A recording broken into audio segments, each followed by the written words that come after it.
Unless you're saddled with small children or a packed-tight itinerary that would make a doctor's schedule look relaxed, vacation should be a time of peace and rest.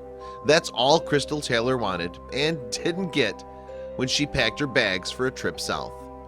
A week and a half into her much-needed vacation, Crystal received an ominous phone call from her neighbor back in Broken Arrow, Oklahoma. When she answered, she heard the horrifying news. Something unpleasant had happened at her house and she needed to return right away. Unfortunately, the news only got worse from there. When Crystal Taylor booked a trip to Cabo, Mexico, a 1,250-mile flight from her Broken Arrow, Oklahoma home, she expected 2 weeks of sunbathing, drinks on the beach, and relaxation. But then her neighbor called her with bad news. Crystal immediately felt that something was wrong. After all, what person would dare spend international phone charges to deliver good news? As it turns out, according to her neighbor, something strange was going on at Crystal's house. Crystal unfortunately couldn't deal with those problems in Mexico, so she packed up her things, booked a seat on the next flight back to Oklahoma, and waved goodbye to her vacation. Soon enough, when she returned home, she was horrified at what she saw. Fresh scrapes and scratches decorated the cherry hardwood floors. Stains from unknown liquids covered the upstairs carpet, and the house reeked like it had been used as a temporary petting zoo. Still, it got worse. Along with scratches, stains, and scents, cigarette butts and trash lay strewn about the floors. Crystal's electronics hadn't just been unplugged, they'd been ripped from the walls. The most horrifying sight of all, however, was inside her refrigerator. Inside Crystal's fridge, spots of mold peppered the shelves and walls like a plague. Cockroaches scuttled out of it. "I never imagined a house looking like this," Crystal told Inside Edition. "It's sad." The question was then, how did all this happen? In just 10 days, Crystal's home went from quaint and clean to a bug-infested dumpster fire. Obviously, she needed to get to the bottom of this mystery. Crystal had only been on her trip for a day or two when, around 3 a.m., neighbors spotted several people approaching the home. They didn't go to the front door, they headed for the garage. There they took out a crowbar and went to prying.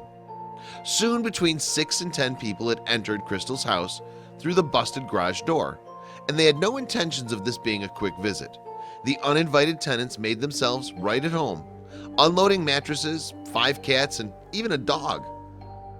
To celebrate their new digs, the squatters threw a housewarming party that apparently involved turning the pool a toxic shade of green. In a few days, they racked up thousands of dollars in damages, and that still wasn't even the strangest part. After neighbors called Crystal about the ongoing saga taking place in her home, the stunned homeowner notified the authorities. It should have been simple for Broken Arrow PD to round up the squatters, but the case, strangely, wasn't so clear. Investigators did some digging, and they discovered the identities of some of the unauthorized owners, including Cherry Tuning. But Cherry told Inside Edition, "I'm innocent in this. I didn't scam anyone."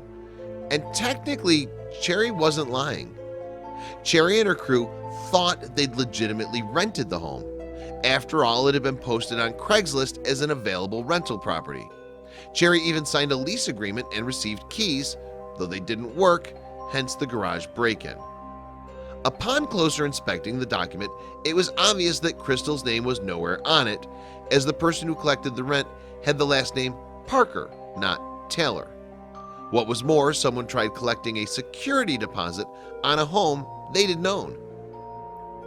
"I know it reeks," another unauthorized resident, Dale Mankins, told News on 6. "It looks bad on us, but with the lease we got shanghaied.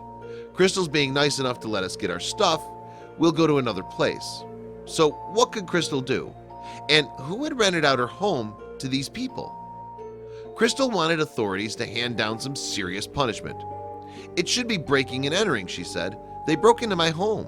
They crawled underneath the garage. They vandalized my home." Other matters complicated the situation further. Crystal claimed she found a box in the garage full of fake leases like the one Cherry's crew signed. Had they faked a scam to earn a few nights in a vacant house, consequence-free? Still, a commenter on the News on 6 article claimed that Crystal may not be telling the whole truth either.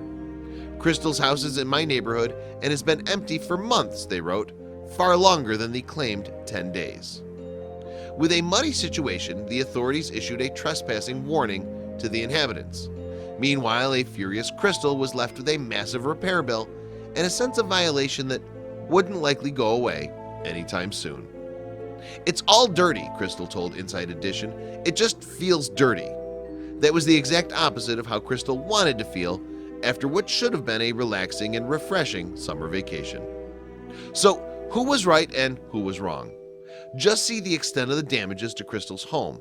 How could half-dozen people do so much damage to a place they thought was legally their own? Or is Crystal not being totally truthful about what happened?